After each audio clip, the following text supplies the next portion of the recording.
انا كان ليا علاقات مع بنات كتير، ومن فتره عملت علاقه مع صاحبتي. انا نفسي ابتدي من جديد، يا ترى ده ممكن؟ مستني ردودكم في التعليقات بدون تجريح.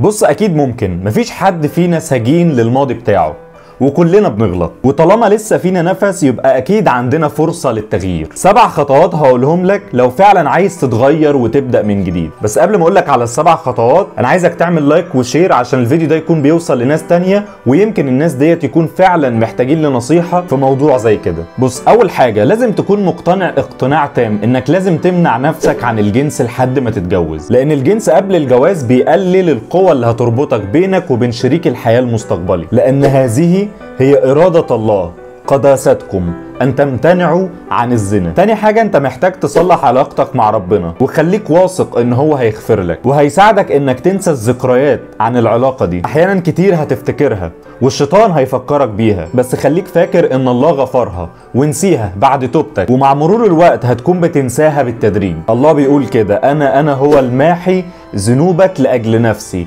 وخطاياك لا أذكرها. ولو انت عايز تعرف ازاي تكون بتصلح علاقتك مع الله، اول حاجة تكون بتعملها انك انت بعد ما تتوب انك انت تقعد معاه، وعشان تقعد معاه لازم تقرأ كلامه وتفهمه وتعمل بيه، لان ده كلام الحق والحياة. وتالت حاجة، انت في الاغلب محتاج انك انت تكون بتقطع علاقتك مع صاحبتك اللي عملت معاها العلاقة، عشان من الصعب ان يكون ليك صداقة مع حد عملت معاه علاقة قبل كده. رابع حاجة، لو في ناس عندك عارفين عنك كل حاجة وعارفين بالعلاقات اللي انت بتعملها، فانت محتاج شوية وقت علشان الناس دي تكون بتغير الصورة اللي اخدتها عنك. يمكن في البداية يستهزئوا بيك، لكن لما يشوفوك اتغيرت موقفهم هيتغير منك تماما، واكيد ربنا هيكون بيستخدمك كقدوة لاصحابك والشباب تانية كتير. خامس حاجة، خليك دايما قريب من الناس اللي بتشجعك على القرارات الكويسة اللي انت اخدتها، وابعد عن اي حد بيفكرك او بيخليك تعمل اي حاجة زي دي. وانا انصحك انك تروح كنيسة وتنضم للشباب الكويسة اللي هناك،